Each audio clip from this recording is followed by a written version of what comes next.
Welcome everyone to Jasmine's First Impression Sports Talk. I am your host, Jasmine Pollock, and my amazing guests, my father and Eddie, and we have a great show for you guys tonight, so let's get started. Welcome to Jasmine Pollock's First Impression Sports Talk, the fastest growing sports talk show in the country. And now, here's your host, Jasmine Pollock.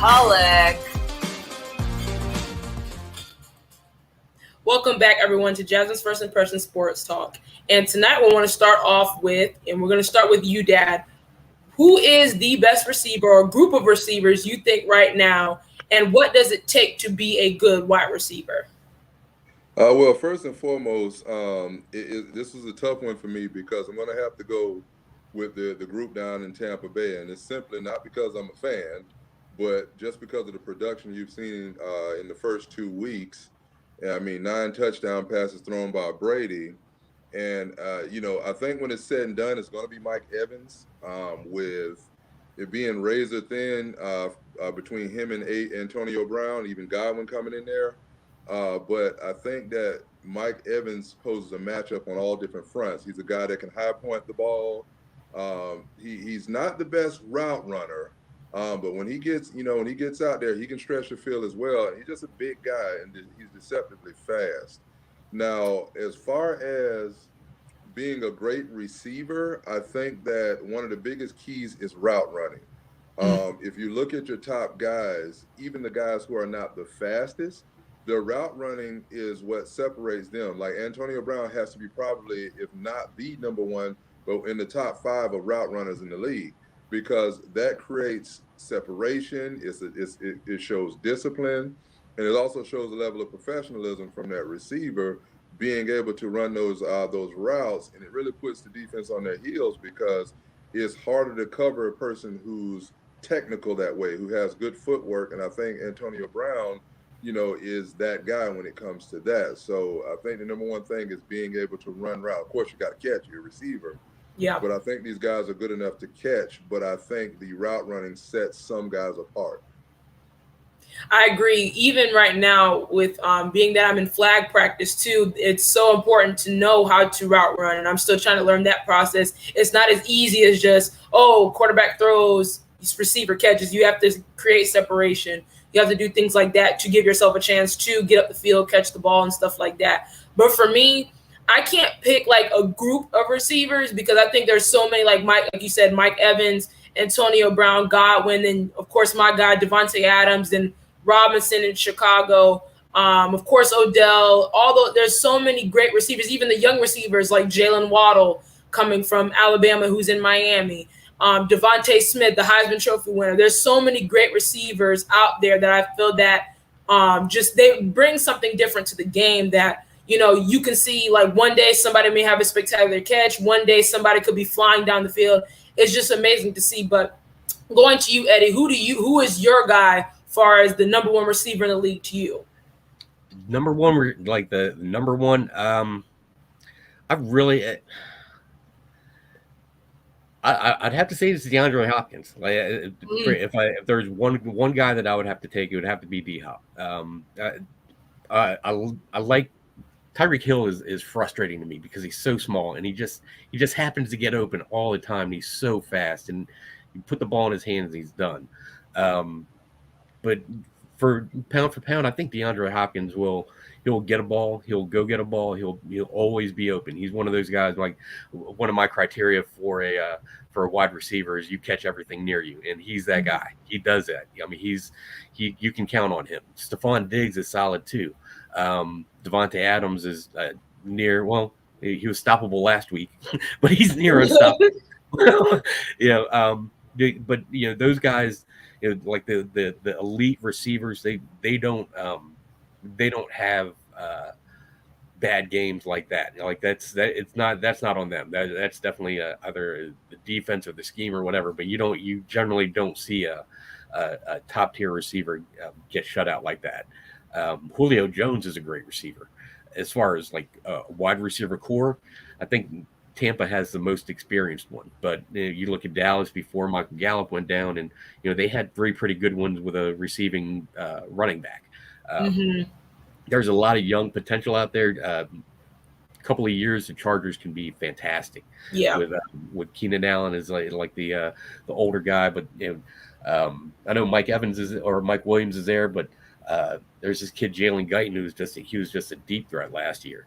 They got Jordan Palmer or Josh Palmer, rookie this year. They can be something special. But right now, if you had to take a wide receiving core, Evans, Godwin, Brown. You hope they don't get injured. I know there's a little bit of an injury history there, but then you throw in Gronk. I mean, that's 4 guys that can catch balls all day long. I mean, I don't think you can stop that.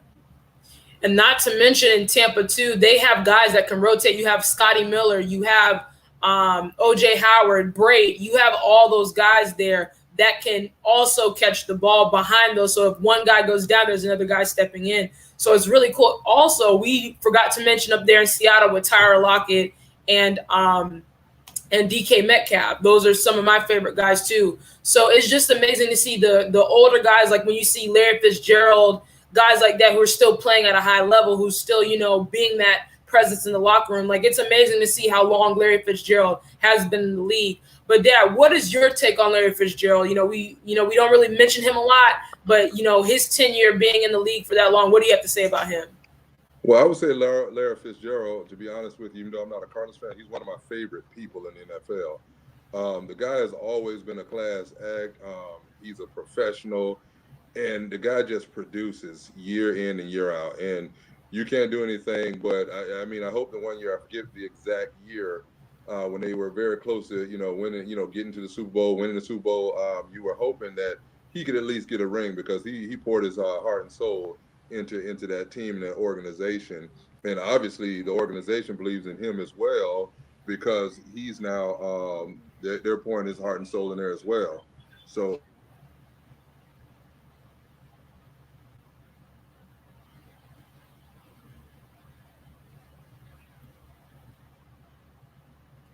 well, that's a good take for that, Dad. But for sure, I feel like Larry Fitzgerald, he's one of those veteran guys that we do need in the league. And it's very important that we have somebody like that, especially the young guys coming up there. And I still, like I said before in past shows, I do think the Cardinals are going to be one of those good teams later on in the season. They have a lot of weapons on the field and on defense. They have a lot of great weapons. But you guys are currently watching Jasmine's First Impression Sports Talk. Keep staying tuned in. I thank you for your support, and I'm going to continue to produce. But we're going to head into the next segment. And this segment, I want to start with you, Eddie. What does it take for Florida State and the Miami Hurricanes to get back to winning status? Because right now they're both not in good shape. Florida's like a hotbed. Florida's like a birthplace for football, and that's how Miami made their hay in the 80s and 90s, was recruiting locally and being able to keep those kids from going to the Nebraskas and the Oklahomas and the Texases and Tennessees and of the world back in the 80s and 90s. And that's I forget the guy, I can't remember his name. He was before Jimmy Johnson, but like that's how he built his program. He was like, we're recruiting right here in Florida. We got some of the best talent in the world, and that's exactly what he did. And he brought these kids in. And it was great, but I think the way college football is now, and the way they're separated into conferences and all that, I don't think they can get back to where they were. It's too hard, and I think it's more conference driven than it is program driven now. Everybody wants to play in the SEC. It's kind of like college basketball. ACC is a powerhouse in college basketball. Yeah. You want Duke's. If you want to play for Duke, it's a very easy sell. You're like, hey man, you want to play on ESPN once a week? Because we do. It's the same thing with SEC football. If you're not playing in the SEC, you're almost not seen. They talk about the West Coast bias with the Pac-12 all the time.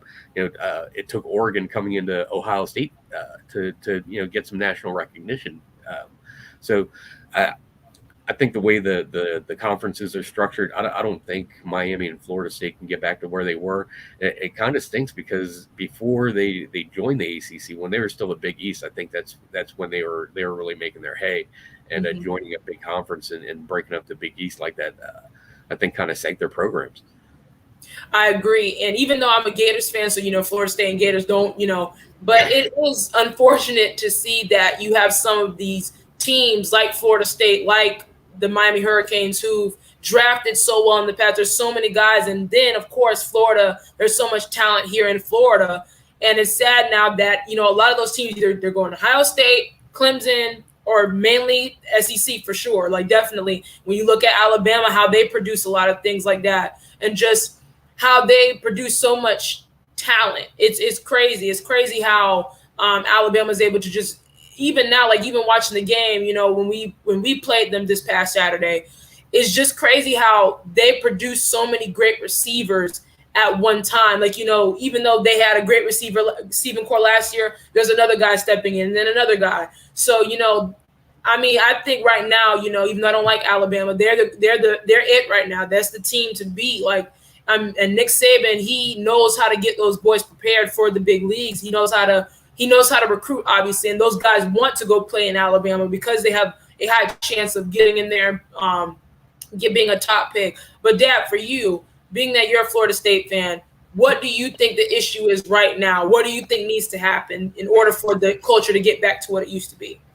Well, in my opinion, so if you guys noticed back when we won the national championship with Jameis Winston, and after that season, Florida State started a very, very steady decline, and all the way up until Jimbo Fisher left, and then the wheels just fell off from there. And I think that everything starts with recruiting.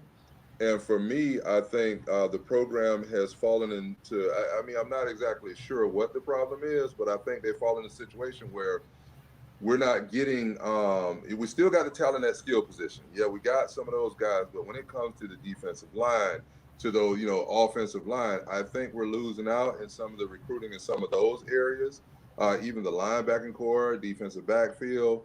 And I think that we have to figure out how to get back to selling Florida State culture. And I think a big thing with that would be is who's at the helm. We got a lot of unknown guys out. And I thought that, before Deion Sanders went to Jackson State, I thought that would have been a good thing for Florida State to hire him. And not necessarily about his coaching expertise, but more so about what he would bring back to to Florida State. Because if he comes to a program like that, it's going to be an overwhelming support. It's going to be a level of support that we've never seen at Florida State, because he is one of those top guys and also a Hall of Famer. And I think that eventually that's going to happen. But I think that everything's about recruiting and getting back to getting those top tier before some of your teams like the Alabamas, because right now, as you get into a steady decline, now, these top guys are looking like, man, I don't know, you guys haven't been doing too well for the last couple of years. So I want to go over here where there's a better chance of me making it to the league. And I think that's hurting them now. And that's kind of a hole they're in right now. But do I think, yes, the Florida State name, I think Miami has a tougher job to me because they've been in that hole a little bit longer. But we're not too far out of winning a national championship. So I think that once we get to a position of where we can start getting the recruiting and building, really getting our team, marketing the team a little bit better, I think we'll get back in within the next couple of years. But right now, we got to get back winning. That's the key. The winning, cures everything. So we got to figure that out. And honestly, Dad, what I saw when they played Notre Dame, because Notre Dame was the top, one of those top 10 teams. And when I saw Notre Dame going, either Notre Dame is not as good as the rankings show, or like Florida State really played them very well, because I saw there's talent on Florida State. It's not like they don't have talent. It's just, I feel that the coaching, whatever the coaching's going on, I don't think it's just meshing. Like you said, Deion Sanders, I was even shocked that why wouldn't Deion take that position? He went there, he made a name for himself, but he's changing the whole landscape in HBCU schools right now. So it's going to be very interesting. So do you guys, I saw the comment, what about USC? That's another school there. Yeah. What do you think about USC? Can they get back to winning form? Where do you think they're at? I think they could. I think all of them can with the right coaching and the right recruiting. USC, yeah, I think they can. I mean, they look pretty strong. I don't know. It's going to be tough going to, because we're, you're in one of those coast conferences. It's going to be tough to pull a playoff spot from a SEC team or a Big Ten team. That's going to be tough. But like Dad said, winning cures everything, and you can't argue with a 0 losses. You know what I mean? Right. You've got to, if you're in one of those Power 5 conferences and you're undefeated, you've got a reason to talk. Absolutely. And that's what you got to do. Even regardless what your competition is, you got to win. And that's a good point too. Like, even like in the SEC, I think the SEC is like the top dog right now, obviously, because there's so much talent that comes out of there. And then, of course, the winning is ridiculous. It's crazy. And now we hear all these schools like Texas and Oklahoma trying to now go into the SEC, and then Florida State and Clemson trying to place their bid to get in the SEC. It's incredible. But where do you guys think? Do you guys like how college football is heading? Do you like where it's at right now? And I'll start with you, Dad. I'm going to say they got to expand the playoff system. I don't. You implement the playoffs, and that was to create a fairness. And I still think it's too limited because just like in the NFL, you have teams who have, some low records, but because they qualified in their particular conference, they make it in, and then they end up making a big run. And for example, the Giants, and they make a big run in the playoffs, and then they end up winning. And then now you think, okay, so how many other teams were left out there who, could have won or qualified for their particular conference who didn't make it in? And I think there's just too many teams out there to have such a limited playoff system. And I know it has a lot to do with revenue and the different things like that, but I would be highly interested in a bigger playoff system in college. I mean, I'm a football fan, so if you put more competitive games out there where there's a lot at stake, then for me, it would be a great thing, because then you have, for some of the alum and a lot of people out there, that'll give them a little bit more of a peace of mind to say, well, hey, we lost, not sitting on the outskirts if your team was right on the edge, on the cusp of getting in, and they didn't because of one loss or whatever else. And now you'll have that peace of mind to say, well, we did get in the playoffs, but we just lost. So I think they have to really look at, and I think eventually that's going to happen. Just like the playoff system came in, I think that eventually they're going to expand that, because it's too many teams left out there for me. And that's just what I think about that. I agree. Eddie, what do you think? Do you like the current college football right now, or do you think it needs to change in any way? Just thinking about it, you only got top 4 teams in the playoffs right now. Yeah. There's like 80, 90 schools in these Power 5 conferences. It doesn't make sense. It's not a good representation. I don't know what the right number would be. Is it 8 or 12, or I think somebody said 12, or that's what they're talking about. I guess that would be about right. I don't like how all of these schools are jumping conferences and just selling out to move for whether it's television contracts or more exposure or whatever. I miss I didn't like when Maryland went to the Big Ten. I thought they were selling out the conference that they started with. They're like a charter member, and they rolled out. That was upsetting to me. But I don't like it. I don't like how these conference restructurings are. I don't like that they have these Power 5 conferences, and it's really if you've got to pick them from these places. If they're going to have a true college championship, you got to make sure you include you get a good selection and a good representation of what college football is. Hopefully they do expand the playoffs, but as it stands right now, I don't watch as much college football as I do pro. Simply because I just it's not as good of as fun of a product for me. But I don't know. I pay attention to it because I'm going to have to draft some of these guys in my fantasy drafts. Right. But right. For sure. Like, I feel like they should expand the college football playoff. I don't understand why it's just for the same. It's like always the same 4. And what gets me is even like the past few years, we've seen 2 teams, mainly the SEC, in the same in the Final 4. Like I remember one year, I forgot which year it was, where it was Alabama and Georgia, and they're both from the same conference. So it's like no one else has really a chance. Like either if you're Ohio State or Clemson, maybe, but it's like no one else has a chance. And I think they should Jasmine, yeah. real quick, sorry to interrupt, but for example, one of your favorite teams, look at how tight the Gators play Alabama. They've done it the last couple of years, but guess what? You think that the Gators would, if they had another crack, maybe they. I mean, it's just those types of things is what gets your wheels really turning. Because when you see a team play that team that well, and that's your top tier team, so then where does that put the Gators? Now, of course, they got to take care of business down the stretch. Yes. But that is a biggest part of that argument for me is like, hey, well, what happens if they play in the playoffs? I mean, who knows? They do adjustment, one and done. It's kind of, it's like you don't really get a good sample.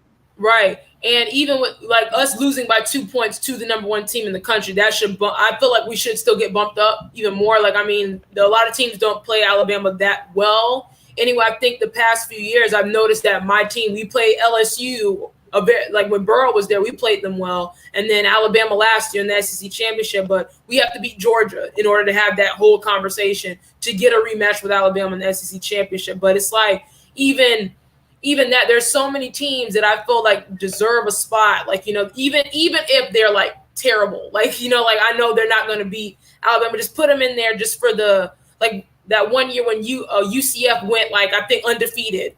And they were saying, we want Alabama. Not saying I don't think they would have beat Alabama, but the possibility, you never know. Like, and I feel like they deserve that because I think they were the only undefeated team in the top 10 because Alabama did lose one game that year.